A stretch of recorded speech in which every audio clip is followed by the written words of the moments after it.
మీరు ఏదో చెప్పాలనుకుంటున్నారు. మీ చివరి కోరికను నేను నెరవేరుస్తాను అనింది రెండవ భార్య ప్రియ. 20 సంవత్సరాల నుండి మదనపడుతున్నాను. ఇప్పటికైనా ఆ రహస్యం నా మొదటి భార్యకు చెప్పకపోతే నా ఆత్మ శాంతించదు. తనను పిలవండి. చివరి దశలో ఉన్న కాశీనాథ్ గారి మాటలు విని రెండవ భార్య పిల్లలు షాకయ్యారు. ఇంతకీ మాజీ భర్త చివరి చూపుకి మొదటి భార్య వచ్చిందా? కాశీనాథ్ గారు చెప్పదలుచుకున్న రహస్యమేంటి? అందరికీ నమస్కారం. తెలుగు వాయిస్ ఛానల్కి స్వాగతం. ఈనాటి మన కథ చివరి రహస్యం. ఉదయం 5 గంటలు. నగరంలో గొప్ప పేరున్న వ్యాపారవేత్త, కోట్లాది రూపాయల ఆస్తికి యజమాని అయిన కాశీనాథ్ గారు నేడు మంచంపై నిర్జీవమైన శవంలా పడి ఉన్నారు. క్యాన్సర్ చివరి దశ ఆయనను మనిషి నుండి అస్థిపంజరంలా మార్చివేసింది. ఆయన చర్మం పాలిపోయింది, కళ్ళు లోపలికి పోయాయి, మరియు ప్రతి శ్వాస చివరి శ్వాసలా అనిపిస్తోంది. ఆయన భార్య ప్రియ గత 2 రోజులుగా నిద్రపోలేదు. ఆమె కళ్ళ కింద నల్లటి వలయాలు ఏర్పడ్డాయి. జుట్టు చిందరవందరగా ఉంది. కాని ఆమె చెయ్యి తన భర్త చేతిపై ఉంది. ఈ రాత్రి కూడా గడవడం కష్టమని డాక్టర్లు స్పష్టంగా చెప్పారు. ఈ వార్త ఇల్లంతా విషాదాన్ని నింపింది. మధ్యాహ్నం వరకు కుటుంబ సభ్యులందరూ వచ్చి చేరారు. అకస్మాత్తుగా ఆయన కళ్ళు తెరిచారు. ఆయన కళ్ళల్లో ఒక విచిత్రమైన ఆందోళన ఉంది. ఏదో బరువు తన గుండెలపై ఉన్నట్లుగా. ఆయన గదిలో ఉన్న అందరినీ చూశారు. ఆపై ఏదో చెప్పడానికి ప్రయత్నించారు. కానీ ఎలాంటి శబ్దం రాలేదు. ప్రియా వెంటనే ఆయన దగ్గరికి వంగి, ఏం కావాలి? నీళ్ళు? మందులు? అని అడిగింది. కాశీనాథ్ వద్దు అన్నట్లుగా తల ఊపారు. ఆయన మళ్లీ పెదాలను కదిలించారు. అతని అన్న విక్రమ్ దగ్గరగా వచ్చి, కాశీనాథ్, ఏదైనా చెప్పాలనుకుంటే చెప్పు అన్నాడు. కాశీనాథ్ వద్దు అన్నట్లుగా తల ఊపారు. ఆయన మళ్లీ పెదాలను కదిలించారు. విక్రమ్ దగ్గరగా వచ్చి, కాశీనాథ్, ఏదో చెప్పటానికి ప్రయత్నిస్తున్నావు. ఏదైనా చెప్పాలనుకుంటే చెప్పు అన్నాడు. కాశీనాథ్ శ్వాస వేగవంతమవుతోంది.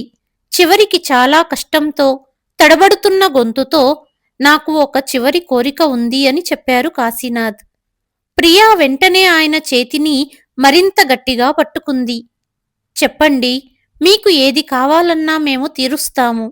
మీ కోరికను మేము నెరవేరుస్తాము. కాశీనాథ్ ప్రియను చూశారు. ఆ తర్వాత ఆయన చెప్పిన మాటలు విని గదిలో ఉన్న ప్రతి ఒక్కరికి వణుకు పుట్టింది. 20 సంవత్సరాల నుండి మదనపడుతున్నాను. ఇప్పటికైనా ఆ రహస్యం నా మొదటి భార్యకు చెప్పకపోతే నా ఆత్మ శాంతించదు. ఈ మాటలు వినగానే ప్రియా ముఖం ఒక్కసారిగా తెల్లబడిపోయింది. ఆమె చేతులు కాశీనాథ్ చేతి నుండి జారిపోయాయి. ఆమె ఒక్కసారిగా వెనక్కి జరిగింది. ఆమె నోటి నుండి ఒక్క మాట కూడా రాలేదు. కేవలం ఆమె కళ్ళ నుండి కన్నీళ్లు ప్రవహించాయి. పిల్లలు కార్తీక్ మరియు ఆరాధ్య ఆశ్చర్యంగా ఒకరినొకరు చూసుకున్నారు. వారు ఏమి విన్నారో అర్థం చేసుకోలేకపోయారు. ఇవి కేవలం మాటలు కావు. ఇవి ప్రియా గుండెల్లో గుచ్చబడిన బాణం లాంటి పేరు. ఈ ఇంట్లో 20 సంవత్సరాలుగా కనుమరుగైన పేరు. ఇదొక చనిపోతున్న వ్యక్తి చివరి కోరిక, లేక 20 ఏళ్ల బంధం మరియు 2 పిల్లల తల్లి గౌరవానికి బహిరంగ హత్య చెయ్యబడినట్లా? అసలు 20 సంవత్సరాల తర్వాత, అది చనిపోయే సమయంలో కాశీనాథ్ తాను వదిలేసిన ఆ స్త్రీని ఎందుకు గుర్తు చేసుకున్నారు? ప్రియా తన చెవులను తానే నమ్మలేదు. తాను తప్పుగా విని ఉంటుందేమోనని, లేక కాశీనాథ్ జ్వరంలో మతి తప్పి మాట్లాడుతున్నారేమోనని ఆమె భావించింది.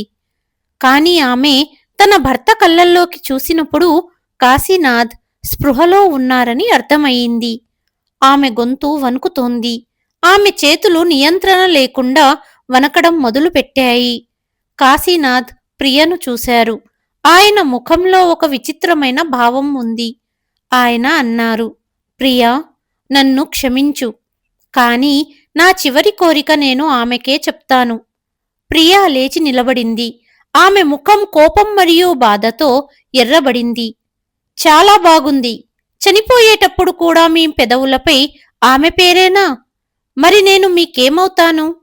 ఒక పనిమనిషినా? 20 సంవత్సరాలు నేను మీకు సేవ చేశాను. మీరు అనారోగ్యంతో ఉన్నప్పుడు రేయింబవళ్ళు నేను మిమ్మల్ని చూసుకున్నాను. ఆహారమిచ్చాను, మందులిచ్చాను, మీ శరీరాన్ని శుభ్రం చేశాను. మరి ఈరోజు మీరు చనిపోయేటప్పుడు ఇంకొకరిని పిలుస్తున్నారు. గదిలో ఉన్న ప్రతి ఒక్కరూ కలవరపడ్డారు. అక్కడ నిలబడి ఉన్న మీనా ప్రియా దగ్గరికి వెళ్ళి ఆమె భుజంపై చెయ్యి వేసి, ప్రియా, శాంతించు. ఎలా శాంతించనక్కా? ప్రియా మీనా వైపు చూసింది. ఆమె కళ్ళల్లో కన్నీళ్లు, ముఖంపై కోపం ఉన్నాయి. మీరు నా స్థానంలో ఉంటే శాంతంగా ఉంటారా? నేను ఈ మనిషి కోసం ఏం చెయ్యలేదు. మరి ఈరోజు ఈయన నాతో అంటున్నారు తనకు తన మొదటి భార్య అవసరమని. ఆరాధ్య ఏడుస్తూ అంది, అమ్మా, దయచేసి డాడీ అనారోగ్యంతో ఉన్నారు, వారి మీద అరవకు. ప్రియా తన కూతురిని ఆపుతూ అంది. ఆమె కాశీనాథ్ వైపు చూసింది. ఆయన పూర్తి స్పృహలో ఉన్నారు. ఆయనకు తెలుసు ఆయన ఏం మాట్లాడుతున్నారో. మరియు బహుశా ఆయన ఎల్లప్పుడూ సవితనే ప్రేమించారు. నేను ఈ ఇంటికి కేవలం పనిమనిషిని. నేను నిజమే చెప్పానా? కాశీనాథ్ వైపు చూస్తూ అంది ప్రియా. కాశీనాథ్ కళ్ళు మూసుకున్నారు. ఇది చూసి ప్రియా కోపం మరింత రెట్టింపయింది. విక్రమ్ ధైర్యం చేసి అన్నాడు, కాశీనాథ్, ఇదేం పిచ్చి మాటలు? ప్రియా నీ భార్య, నీ పిల్లల తల్లి. నువ్వు ఆమెతో ఇలా చెయ్యలేవు. కాశీనాథ్ కళ్ళ నుండి కన్నీళ్లు ప్రవహించడం మొదలుపెట్టాయి. ఆయన గొంతు మరింత బలహీనపడింది. విక్రమ్, ఇది చాలా తప్పుగా అనిపిస్తుందని నాకు తెలుసు. కాని నాకు ఈ సమయంలో సవితనే కావాలి. విక్రమ్, దయచేసి సవితను పిలవండి. సవిత పేరు వినగానే గదిలో మరో అలజడి రేగింది. కార్తీక్ విక్రమ్ వైపు చూసి, పెదనాన్న, సవిత ఎవరు? అన్నాడు. విక్రమ్ ఏమీ మాట్లాడలేకపోయాడు. ఆయన కాశీనాథును చూశాడు. మరియు ఏదో చెప్పడానికి ప్రయత్నించాడు, కాని మాటలు రాలేదు. ప్రియా చేదుగా నవ్వింది. ఆమె కళ్ళ నుండి కన్నీళ్లు నిరంతరం కారుతున్నాయి. కాని ఆమె ముఖంపై ఒక విచిత్రమైన వ్యంగ్యం ఉంది. సవిత మీ నాన్న మొదటి భార్య. ఆమెకు మీ నాన్న 20 సంవత్సరాల క్రితం విడాకులిచ్చారు. ఈ ఇంట్లో ఎప్పుడూ పేరు తీసుకొని ఆ స్త్రీని ఈరోజు ఆయన పిలవాలనుకుంటున్నారు. కాశీనాథ్ కళ్ళు మూసుకున్నారు. ఇదంతా వినడం ఆయనకు కూడా చాలా కష్టంగా ఉన్నట్లుగా. కాని ఆయన మళ్ళీ అవునని తల ఊపారు. డాడీ, మీరు మాకు ఎప్పుడూ చెప్పలేదు మీకు మొదటి భార్య కూడా ఉన్నారని. ఆమె ఎవరు? ఆమె ఎక్కడ ఉంటుంది? కాశీనాథ్ తన కూతురి వైపు చూశారు. ఆయన గొంతులో బాధ ఉంది. ఆమె కర్నూల్లో ఉంటుంది. విక్రమ్ పెదనాన్న దగ్గర ఆమె నెంబరుంది. కాశీనాథ్ సవిత వివరాలు చెప్పినప్పుడు తన గుండెల్లో ఎవరో కత్తితో పొడిచినట్లుగా ప్రియకు అనిపించింది. అంటే ఈ 20 ఏళ్ల నుండి మీరు ఆమెతో సంబంధాలు కొనసాగించారా? లేదు, విక్రమ్ సమాధానమిచ్చాడు. కాశీనాథ్ ఎప్పుడూ సవితతో మాట్లాడలేదు. నా దగ్గర కేవలం ఆమె చిరునామా మరియు నెంబర్ మాత్రమే ఉన్నాయి. ఇలాంటి అత్యవసర పరిస్థితి కోసం దాన్ని ఉపయోగించాల్సి వస్తుందని నేను ఎప్పుడూ అనుకోలేదు. ప్రియా తన కన్నీళ్లను తుడుచుకుంది. కాశీనాథ్ దగ్గరగా వెళ్ళింది. ఆమె 20 సంవత్సరాలు ప్రేమించిన భర్త. అతని ప్రతి బాధను ఆమె తన బాధగా భావించింది. చెప్పండి నాకు.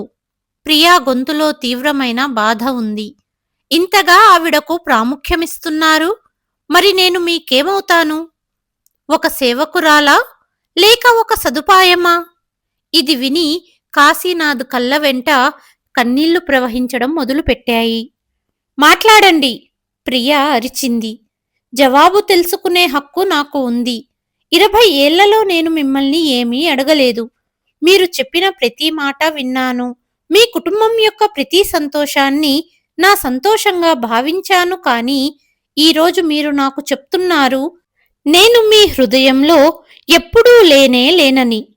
కాశీనాథ్ చాలా కష్టంతో అన్నారు. ప్రియా, నువ్వు మంచి భార్యవి. కానీ కానీ నేను సవిత కాదు కదూ? ప్రియా తన భర్త మాట పూర్తి చేసింది. కాశీనాథ్ తన తల ఊపారు. ప్రియా వెనక్కి జరిగింది. చాలా బాగుంది. అయితే ఇదే నిజం. కార్తీక్ తన తల్లి దగ్గరికి వెళ్ళి ఆమె చెయ్యి పట్టుకున్నాడు. అమ్మా, దయచేసి. ప్రియా తన కొడుకును చూసింది. ఆపై తన కూతురిని చూసింది. ఇద్దరు పిల్లలు బాధపడుతున్నారు. ఒకవైపు వారి తండ్రి చనిపోతున్నారు. మరోవైపు వారి తల్లి గౌరవం మట్టిలో కలిసిపోతోంది. ఇదంతా భరించడం వారికి ఎంత కష్టంగా ఉందో. కాశీనాథ్, మొండితనం వదిలేయ్, విక్రమ్ మళ్ళీ అన్నాడు. కాని కాశీనాథ్ మొండిగా ఉన్నారు. ఆయన విక్రమ్ వైపు చూశారు. అన్నయ్య, దయచేసి సవితకు ఫోన్ చెయ్యి. నాకు ఎక్కువ సమయం లేదు. ప్రియా మనసులో ఒక తుఫాను చెలరేగుతోంది. ఆమె తన 20 ఏళ్ళు తన మనసుని, శరీరాన్ని ఈ వ్యక్తికి అంకితమిచ్చింది. మరియు ఈరోజు చివరి ఘడియలలో తాను ఎప్పుడూ రెండో స్థానంలో ఉన్నానని ఆమెకు తెలిసింది. విక్రమ్ అయిష్టంగానే తన ఫోన్ తీశాడు. తన డైరీలో సవితా నెంబర్ వెతికాడు. అందరి దృష్టి అతనిపైనే ఉంది. ఆమె వస్తుందా అని ప్రతి ఒక్కరూ తెలుసుకోవాలనుకున్నారు. విక్రమ్ నెంబర్ డయల్ చేశాడు. ఫోన్ మోగడం ప్రారంభించింది. గదిలో నిశ్శబ్దం ఆవరించింది. కేవలం ఫోన్ గంట మరియు కాశీనాథ్ యొక్క కష్టమైన శ్వాస మాత్రమే వినిపిస్తున్నాయి. అకస్మాత్తుగా అవతలి వైపు నుండి ఒక గొంతు వినిపించింది. హలో. విక్రమ్ ఏమి చెప్పాలో ధైర్యం చెయ్యలేకపోయాడు. ఒక క్షణం అతని నాలుక తడబడింది. సవిత, నేను విక్రమ్ని మాట్లాడుతున్నాను. కాశీనాథ్ అన్నని. సవిత కూడా ఒక్క క్షణం సమాధానం ఇవ్వలేదు. విక్రమ్ గారు, మీరెవరో నాకు తెలుసు. 20 సంవత్సరాల తర్వాత ఇప్పుడెలా గుర్తుకొచ్చాను? ఆమె గొంతులో ఎటువంటి ఆశ్చర్యం లేదు. బదులుగా ఒక స్థిరత్వముంది. విక్రమ్ లోతుగా శ్వాస తీసుకుని, సవిత, కాశీనాథ్ చాలా అనారోగ్యంతో ఉన్నాడు. అతనికి క్యాన్సర్, అది కూడా చివరి దశ. ఒక క్షణం ఆగి, డాక్టర్లు చెప్పింది ఏమిటంటే అతను ఈ రాత్రికి లేక రేపు ఉదయం వరకు మాత్రమే ఉంటాడు. విక్రమ్ గొంతు దుఃఖంతో ఆగిపోయింది. మళ్ళీ అదే నిశ్శబ్దం. ఆ తర్వాత తేరుకొని ఆమె అడిగింది, అయితే అతను చనిపోతున్నాడని చెప్పడానికి నాకు ఫోన్ చేశారా? ఆమె గొంతులో సానుభూతి లేదు. బదులుగా ఒక ప్రశ్న ఉంది. విక్రమ్ అన్నాడు, లేదు. విషయం ఏమిటంటే కాశీనాథ్కు ఒక చివరి కోరిక ఉంది. ఏమిటా కోరిక? సవిత అడిగింది. విక్రమ్ కళ్ళు మూసుకున్నాడు. ఈ మాట చెప్పడం ఎంత కష్టమో. ఆ పదాలు అతని గొంతులోనే ఆగిపోయాయి. అతను ధైర్యం పుంజుకుని వణుకుతున్న గొంతుతో అన్నాడు, అతను తన చివరి కోరిక నీకు మాత్రమే చెప్పాలనుకుంటున్నాడు. ఈ సమయంలో నువ్వు అతని దగ్గరకు రావాలని అతను కోరుకుంటున్నాడు. కొంతసేపు ఎటువంటి సమాధానం రాలేదు. గదిలో ప్రియా గోడకు ఆనుకొని నిలబడి ఉంది. ఆమె కన్నీళ్లు ఆరిపోయాయి. ఆమె కళ్ళు కేవలం విక్రమ్ ఫోన్ పైనే ఉన్నాయి. ఆ స్త్రీ ఏమి చెబుతుందో వినాలని ఆమె అనుకుంది. చివరికి సవితా గొంతు వినిపించింది. అంతలోనే కాశీనాథ్ మళ్లీ విక్రమ్ని పిలిచాడు. అన్నయ్య, దయచేసి తొందరగా, నాకు ఎక్కువ సమయం లేదు. అవతలి వైపు నుండి కొంతసేపు ఎలాంటి ధ్వని వినిపించలేదు. ఇది జోక్లా ఉంది. 20 సంవత్సరాల తర్వాత నన్ను పిలవడమేంటి? అది తనకు పెళ్ళయింది కూడా. రెండవ భార్య, పిల్లలు కూడా ఉన్నారు. అలాంటప్పుడు నన్ను ఎందుకు రమ్మని పిలుస్తున్నాడు? నాకు తెలియదు ఎందుకో. ఒక చనిపోతున్న వ్యక్తి చివరి కోరిక అనుకో. వాడు చాలా మొండిగా ఉన్నాడు. నువ్వు రాగలవా? విక్రమ్ అడిగాడు. సవిత లోతుగా శ్వాస తీసుకుంది. ఆమె గొంతులో కోపం, నొప్పి మరియు బహుశా కొద్దిగా ఉత్సుకత వంటి భావోద్వేగాల మిశ్రమం ఉంది. నాకు ఆలోచించుకోవడానికి సమయం ఇవ్వండి. విక్రమ్ ఫోన్ కట్ చేసి అందరి వైపు చూశాడు. ప్రియా అడిగింది. ఆమె ఏమన్నది? విక్రమ్ అన్నాడు. ఆమె ఆలోచిస్తోంది. కాశీనాథ్ మెల్లగా అన్నాడు. ఆమె వస్తుంది, నాకు తెలుసు. కర్నూల్లో తన చిన్న ఇంట్లో సవిత ఫోన్ చేతిలో పట్టుకొని నిలబడి ఉంది. ఆమె మనస్సు భావోద్వేగాల తుఫానులో చిక్కుకుంది. కాశీనాథ్ తనకు విడాకులు ఇచ్చిన రోజు ఆమెకు గుర్తుకొచ్చింది. ఆమెకు అప్పుడు కేవలం 30 ఏళ్లే. వారి పెళ్లి జరిగి 10 సంవత్సరాలయ్యింది. కాశీనాథ్ అన్నాడు తను వేరొకరిని ప్రేమిస్తున్నానని. ప్రియా తనతో పాటు ఆఫీసులో వర్కు చేసే అమ్మాయి. సవితకు బాగా గుర్తుంది. ఆ రోజు తను ఎంతలా ఏడ్చిందో, కాశీనాథుని ఎంతలా వేడుకుందో. కాని వారి బంధంలో ఏమీ మిగలలేదని కాశీనాథ్ చెప్పాడు. వారు ఆస్తిని పంచుకున్నారు. విడాకులతో సవితకు ఒక ఇల్లు మరియు కొంత డబ్బు వచ్చాయి.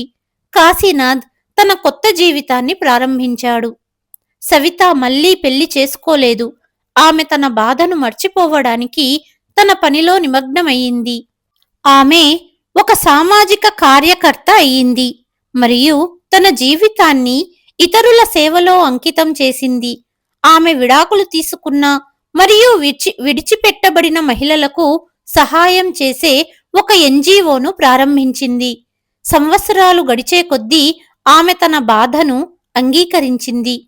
ఆమె కాశీనాథును క్షమించింది కూడా. అతను తప్పు చేసిన వాడని ఆమె నమ్మడం వల్ల కాదు, కనీసం తన మిగిలిన జీవితాన్ని శాంతితో జీవించాలనుకోవడం వల్ల. కానీ ఇప్పుడు, ఇన్ని సంవత్సరాల తర్వాత అతను మళ్లీ ఆమె జీవితంలోకి రావాలని కోరుకుంటున్నాడు. అప్పుడే అక్కడికి వచ్చిన ఆమె స్నేహితురాలు మరియు ఎన్జీఓ పార్ట్నర్ మధు ఆమెను అడిగింది. ఏమైంది సవిత? నువ్వు కలవరపడుతున్నట్లు కనిపిస్తున్నావు. సవిత బరువైన మనసుతో పూర్తి విషయం చెప్పింది. మధు ఆశ్చర్యంగా అంది. ఏంటి, 20 సంవత్సరాల తర్వాత? ఇప్పుడు ఈ మాటలకు అర్థమేమిటి? నువ్వేం చేస్తావు? సవిత కిటికీ నుండి బయటకు చూస్తూ అంది.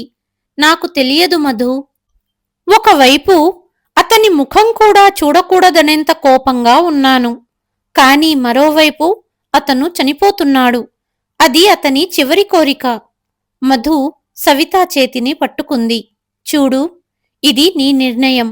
కానీ నువ్వు వెళితే నిన్ను కంట్రోల్ చేసుకోగలవా? అతని రెండో భార్య అక్కడ ఉంటుంది.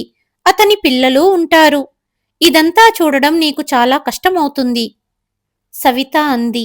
నాకు తెలుసు. కాని మధు, కాశీనాథ్ ఎందుకు ఇలా చేస్తున్నాడో నాకు ఇప్పటికీ అర్థం కావడం లేదు. 20 సంవత్సరాల తర్వాత చనిపోయే సమయంలో అతను నన్ను ఎందుకు పిలుస్తున్నాడు?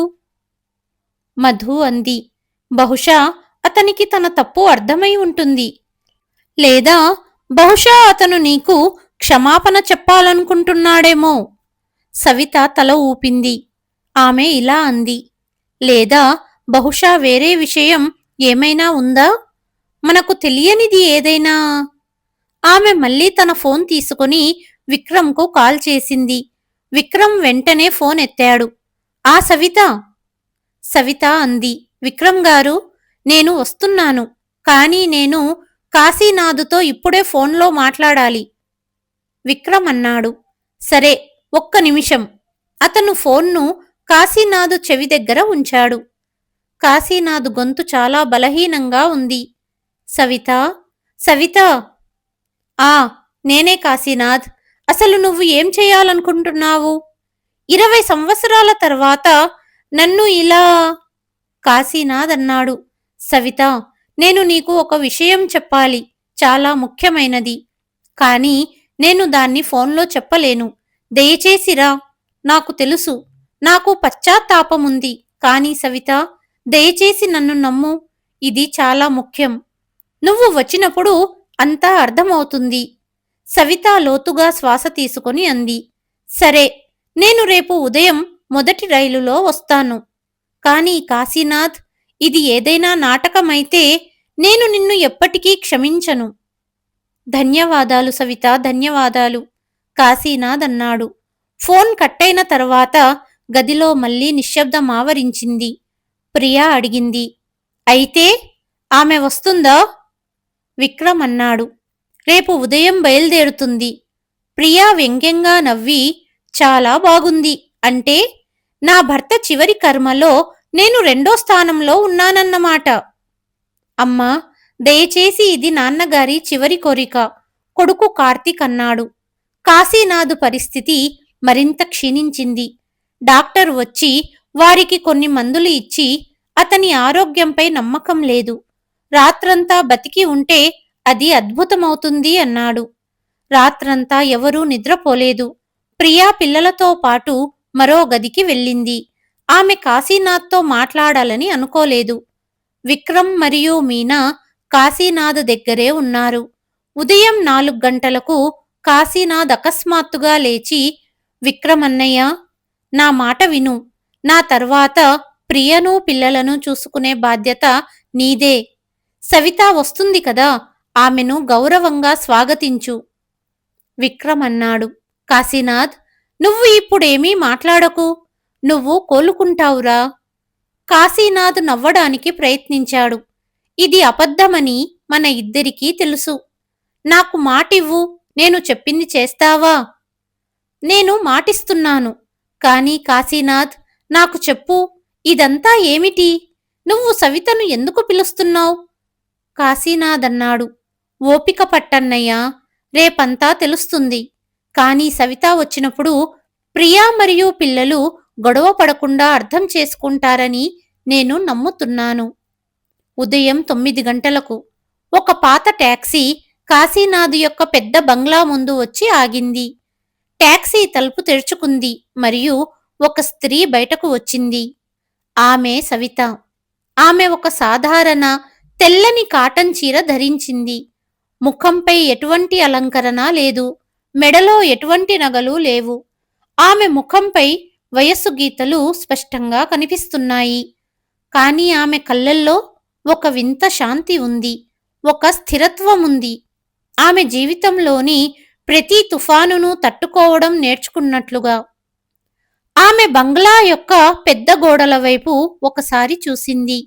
ఇక్కడే ఆమె తన పెళ్లి తర్వాత 10 సంవత్సరాలు గడిపింది. ఈ ఇంటిలోని ప్రతి మూల ఆమె జ్ఞాపకంతో ముడిపడి ఉంది.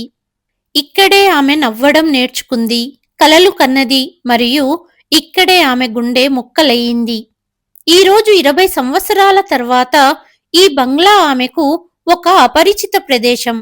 ఆమె చేతులు వణుకుతున్నాయి, కానీ ఆమె తనను తాను నిగ్రహించుకుంది. ఆమె ఇక్కడ బలహీనపడడానికి రాలేదు. ఆమె ఇక్కడ సమాధానాలు తీసుకోవడానికి వచ్చింది. ఆమె డోర్ బెల్లు నొక్కింది.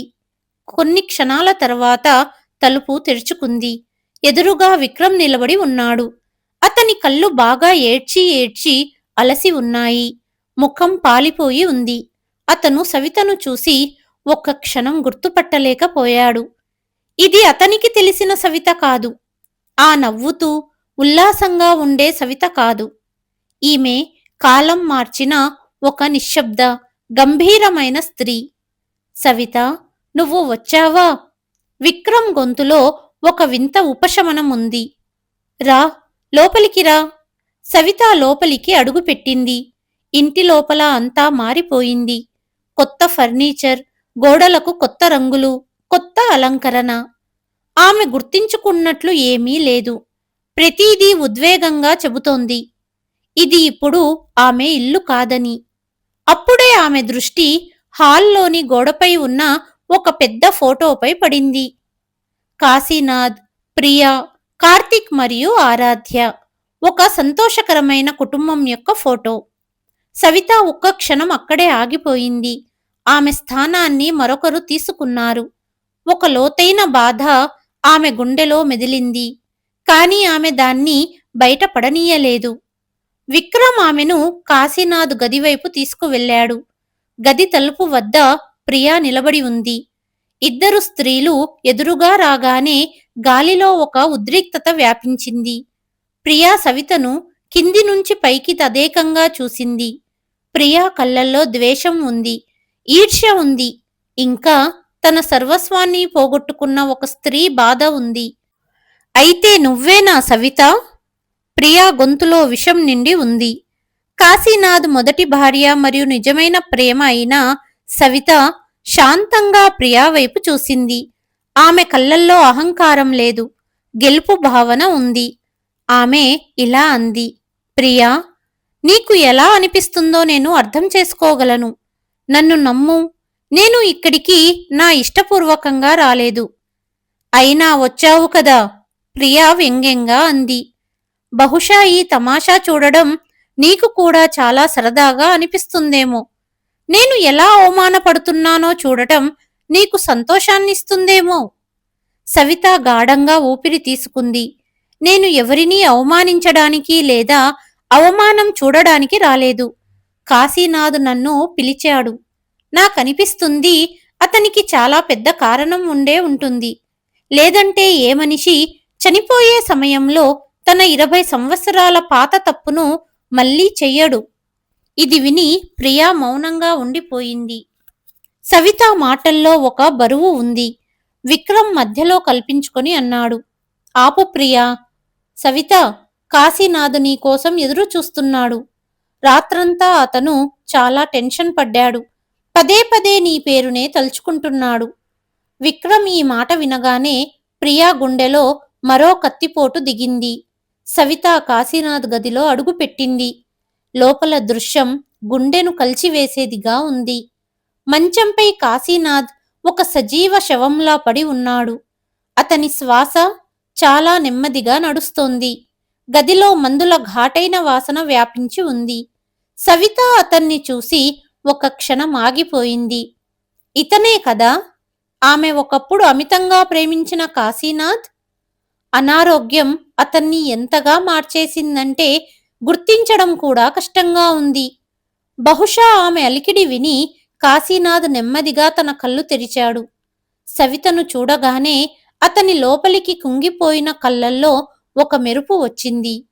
ఒక ఉపశమనం భావం కనిపించింది. ఏదో ఒక బాటసారి తన గమ్యాన్ని చేరుకున్నట్లుగా. అతను చాలా బలహీనమైన స్వరంతో అన్నాడు, సవిత, నువ్వు నువ్వు వచ్చేశావు. సవిత మంచం దగ్గరికి వెళ్ళి ఒక స్టూల్పై కూర్చుంది. తన పర్సు కింద పెట్టి కాశీనాథ్ వైపు చూసింది. ఆమె కళ్ళల్లో కన్నీళ్లు లేవు, కోపం లేదు, కేవలం ఒక ప్రశ్న. ఆ, నేను వచ్చాను, ఆమె శాంతమైన స్వరంతో అంది. ఇప్పుడు చెప్పు, నన్ను ఇక్కడికి ఎందుకు పిలిచావు? నాకు ఎక్కువ సమయం లేదు, నాకు సమాధానం కావాలి. కాశీనాథ్ ఒక దీర్ఘ శ్వాస తీసుకోవడానికి ప్రయత్నించాడు. అతను గదిలో ఉన్న అందరినీ చూశాడు. విక్రమ్, మీనా, ప్రియా మరియు తలుపు దగ్గర నిలబడిన కార్తీక్, ఆరాధ్య. అతను వణుకుతున్న స్వరంతో అన్నాడు, నేను నేను కోరుకుంటున్నాను, అందరూ ఇక్కడే ఉండాలి. ప్రియా, కార్తీక్, ఆరాధ్య, మీరంతా వినండి. కాశీనాథ్ మాట్లాడడం ప్రారంభించాడు. అతని గొంతులో ఒక లోతైన బాధ మరియు పశ్చాత్తాపం ఉన్నాయి. 20 సంవత్సరాల క్రితం నేను సవితకు విడాకులిచ్చాను. నాకు ప్రియతో ప్రేమ ఏర్పడింది అని అందరితో చెప్పాను. ప్రియా కూడా నేను తనను ప్రేమిస్తున్నానని, తనతో ఉండాలనుకుంటున్నానని అనుకుంది. అందుకే నా మొదటి భార్యకు విడాకులిచ్చి నేను ప్రియను పెళ్లి చేసుకున్నాను. కానీ ఇది నిజం కాదు. గదిలో ఉన్న ప్రతి ఒక్కరి శ్వాస ఆగిపోయినట్లుగా అనిపించింది. కాశీనాథ్ కొనసాగించాడు, నిజమైన కారణం మరొకటి. అది ఒక రహస్యం. దాన్ని నేను ఈ రోజు వరకు నా గుండెలో దాచిపెట్టాను. ఇది వినగానే సవితా కళ్ళు పెద్దవయ్యాయి. ప్రియా గుండె వేగంగా కొట్టుకోవడం ప్రారంభించింది. కాశీనాథ్ ఒక దీర్ఘమైన, వణుకుతున్న శ్వాస తీసుకున్నాడు. తనలోని విషమంతా బయటకు తీయడానికి ధైర్యం సమీకరించుకుంటున్నట్లుగా. అతను తన కుంగిపోయిన కళ్ళతో మొదట సవితను చూశాడు. సవిత, మనం ఎంత సంతోషంగా ఉండేవాళ్లమో నీకు గుర్తుందా? అతని గొంతు చాలా నెమ్మదిగా అయిపోయింది. మన పెళ్లి ప్రారంభ సంవత్సరాలు ఒక కలలా ఉండేవి. నేను నిన్ను చాలా ప్రేమించేవాడిని, హద్దులు దాటి. ఇది వినగానే సవిత శాంతమైన కళ్ళల్లో ఒక క్షణం పాటు 20 సంవత్సరాల నాటి మెరుపు తిరిగి వచ్చి ఆపై ఆరిపోయింది. కాశీనాథ్ ముందుకు సాగాడు. కాని మన పెళ్లి జరిగి చాలా సంవత్సరాలు గడిచాయి. అయినా మన ఇంట్లో పిల్లల అరుపు వినపడలేదు. నీకు గుర్తుందా? మనం ఎంతమంది డాక్టర్లను చూపించాం, ఎన్ని గుడులకు వెళ్ళాం, ఎన్ని మొక్కులు మొక్కుకున్నాం. సవిత నెమ్మదిగా తల ఊపింది. ఆ రోజులను ఆమె ఎలా మర్చిపోగలదు? ప్రతి నెల ఒక కొత్త ఆశ, ఆపై అదే నిరాశ. కాశీనాథ్ గొంతు మరింత వనకడం ప్రారంభించింది. తర్వాత తర్వాత ఒకరోజు మనం ఆ పెద్ద డాక్టర్ దగ్గరికి వెళ్ళాం, హైదరాబాదులో. అతను మనకి టెస్టులన్నీ చేయించాడు. ఆపై ఆపై అతను మాకు రిపోర్ట్ ఇచ్చాడు.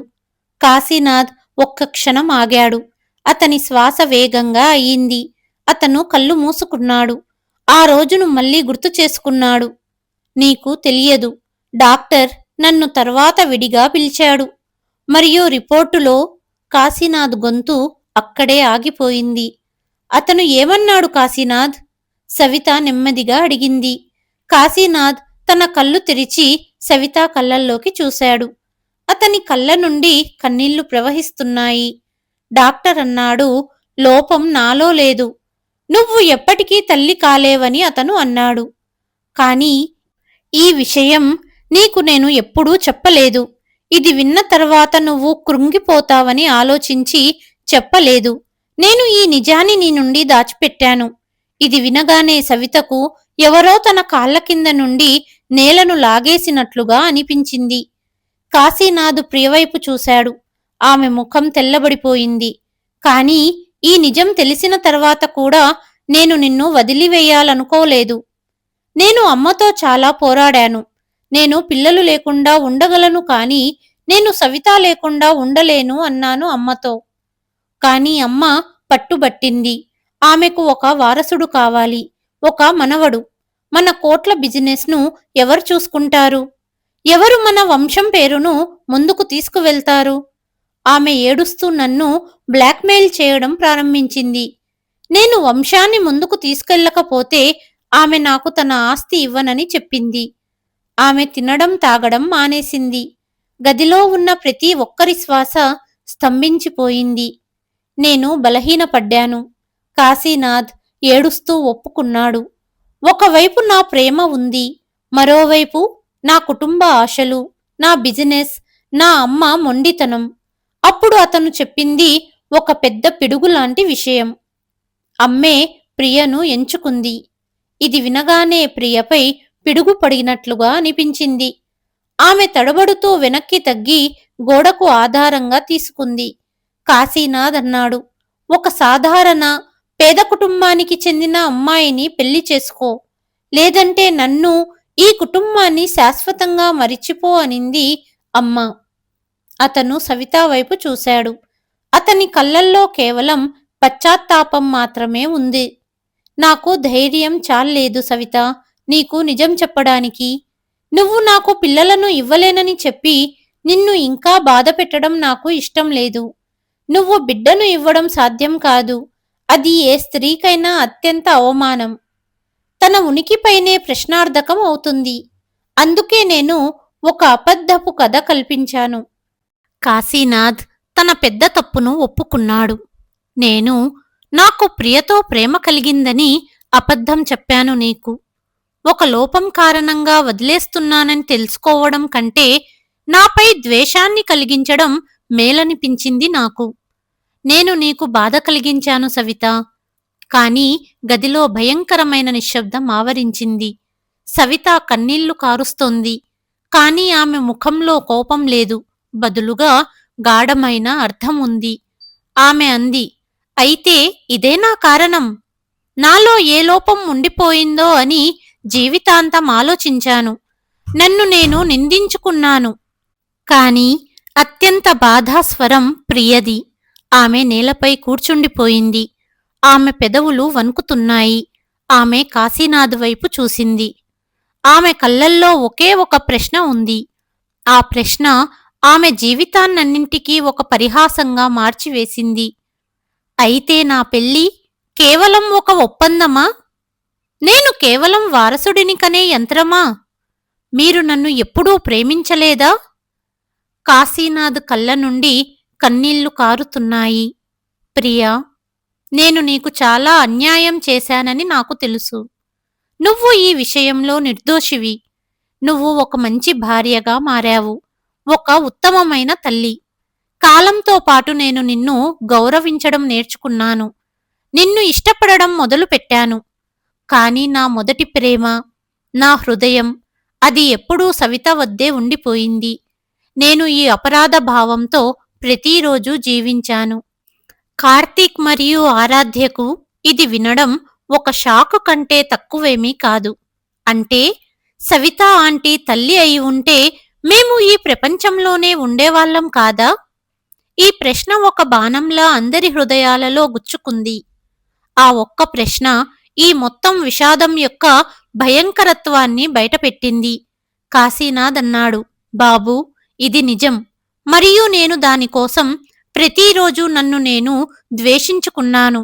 నేను ఒక స్త్రీ ప్రేమను మరొక స్త్రీ తల్లి అయ్యే సామర్థ్యంతో త్రాసులో పెట్టాను. మరియు ఈరోజు నేను మీ అందరినీ క్షమించమని అడుగుతున్నాను. సవిత తన కన్నీళ్లను తుడిచి కాశీనాథ్ వైపు చూసింది. ఆమె అంది, కాశీనాథ్, నువ్వు ఈరోజు ఇదంతా చెప్పావు, కాని ఈ 20 ఏళ్లలో నువ్వు ఒక్కసారి కూడా నన్ను కలవలేదు. నువ్వు నన్ను చీకటిలో ఉంచావు. నువ్వు నిజంగా నన్ను ప్రేమించలేదని నేను అనుకున్నాను. నేను ఆ బాధతో జీవించడం నేర్చుకున్నాను. నాకు తెలుసు సవిత, నేను దాని గురించి పశ్చాత్తాపపడుతున్నాను. కాని సవిత, నేను నిన్ను ఎప్పుడూ మర్చిపోలేదు. నేను చనిపోతున్నానని తెలిసినప్పుడు నా చివరి శ్వాస వరకు నేను ఈ భారంతో జీవించలేనని నిర్ణయించుకున్నాను. నిజం తెలుసుకునే హక్కు నీకు ఉంది.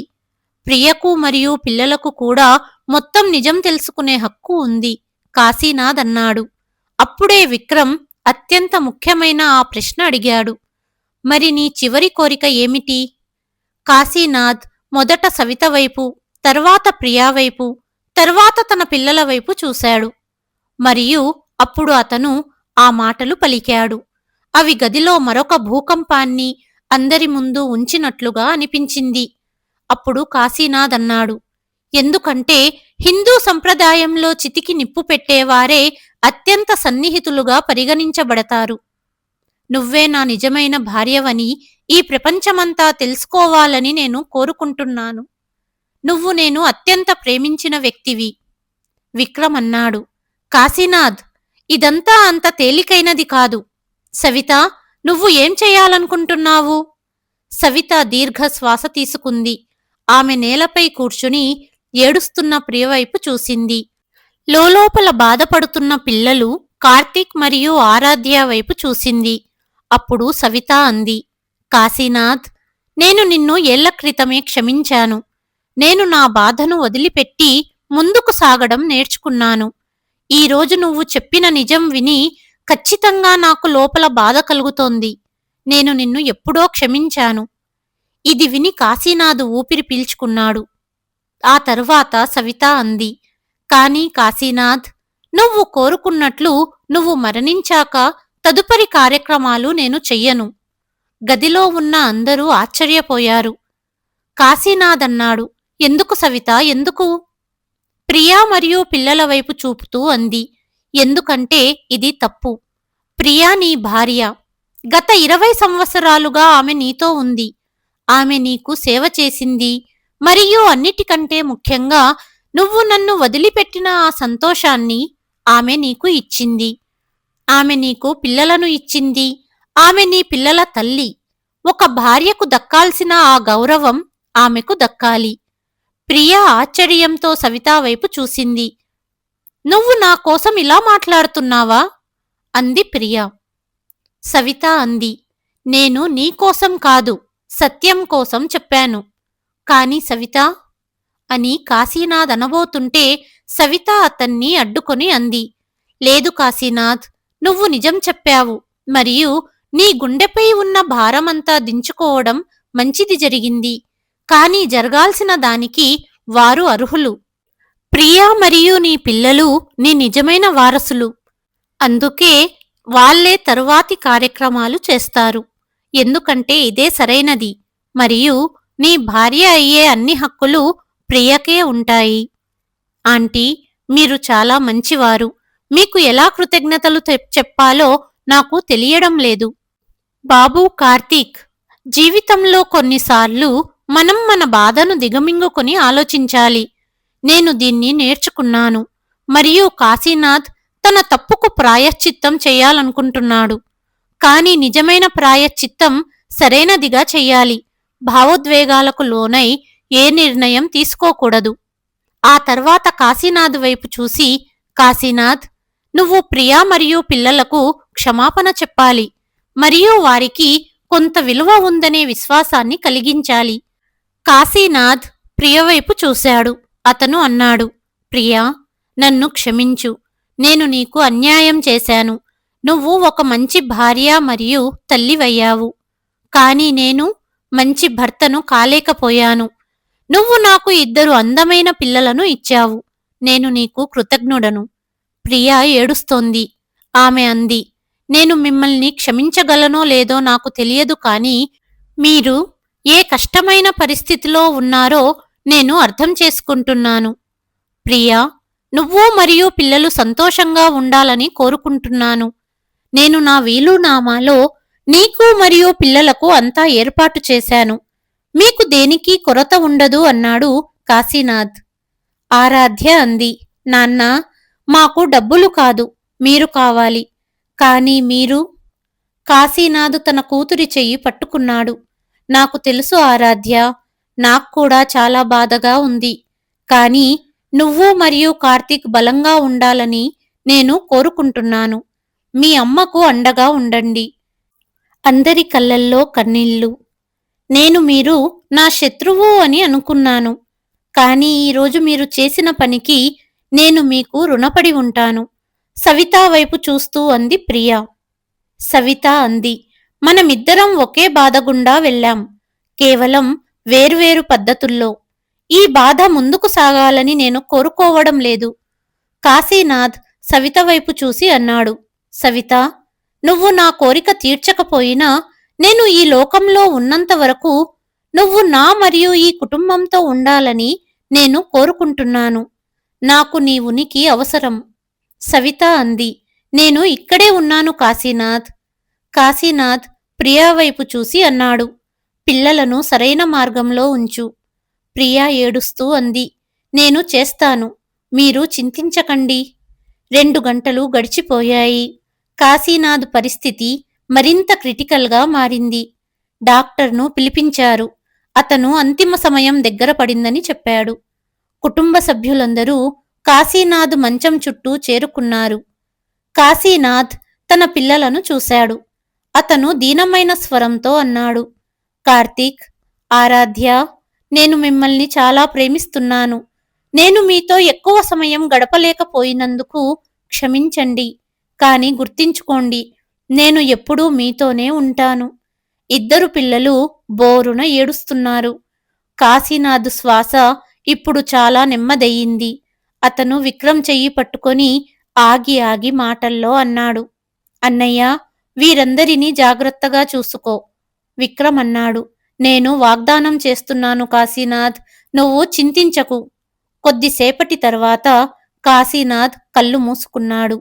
అతను తన చివరి శ్వాస తీసుకున్నాడు. డాక్టర్ అతని నాడిని చెక్ చేసి, క్షమించండి, అతను లేరు అన్నాడు. కార్తీక్ చితికి నిప్పు పెట్టాడు. అందరూ కాశీనాథ్కు తుది నమస్కారం చేశారు. అంతిమ సంస్కారం తర్వాత సవిత తిరిగి వెళ్లడానికి తయారీ చేసుకుంటోంది. ప్రియా ఆమె దగ్గరికి వచ్చి, సవితాగారు, మీకు ఎలా కృతజ్ఞతలు చెప్పాలో నాకు తెలియడం లేదు. ఈరోజు మీరు చేసిన పనిని నేను ఎప్పటికీ మర్చిపోలేను. కాశీనాథ్ ఆత్మ ప్రశాంతంగా ఉండి ఉంటుంది. అంతలో విక్రమ్ అన్నాడు, సవిత, నువ్వు నిజంగా గొప్పదానివి. నీ కారణంగా ఈరోజు కాశీనాథ్ ఆత్మకు శాంతి లభించింది. అప్పుడు సవిత అంది, విక్రమ్ గారు, నేను కేవలం సరైనది చేశాను. ద్వేషం మరియు పగతో ఏమీ సాధించలేము. క్షమించడం మరియు అర్థం చేసుకోవడం ద్వారానే మనం ముందుకు సాగగలం. కొద్దిసేపటికి అందరికీ వీడుకోలు చెప్పి కన్నీళ్లు నిండిన కళ్ళతో సవిత తన ఇంటికి బయలుదేరింది. సవిత యొక్క టాక్సీ కళ్ళ నుండి మాయమయ్యేంత వరకు ప్రియా ఏడుస్తూ ఆమెను చూస్తూనే ఉంది. ఈ కథలో సవితా గారు చివరికి తీసుకున్న నిర్ణయం సరైనదేనా? మీ అభిప్రాయాన్ని కామెంట్ చేసి తప్పక చెప్పండి. మరియు మీరు మా కథలను ఏ నగరం నుండి వింటున్నారో కూడా చెప్పండి. మీ జీవితంలో కూడా ఇలాంటి సంఘటనలు లేదా ఏవైనా అనుభవాలు ఉంటే వాటిని మేము కథ రూపంలో అందరి ముందు ఉంచాలని మీరు కోరుకుంటే తప్పకుండా మాకు రాసి పంపండి. కథను చివరి వరకు విన్నందుకు ధన్యవాదాలు.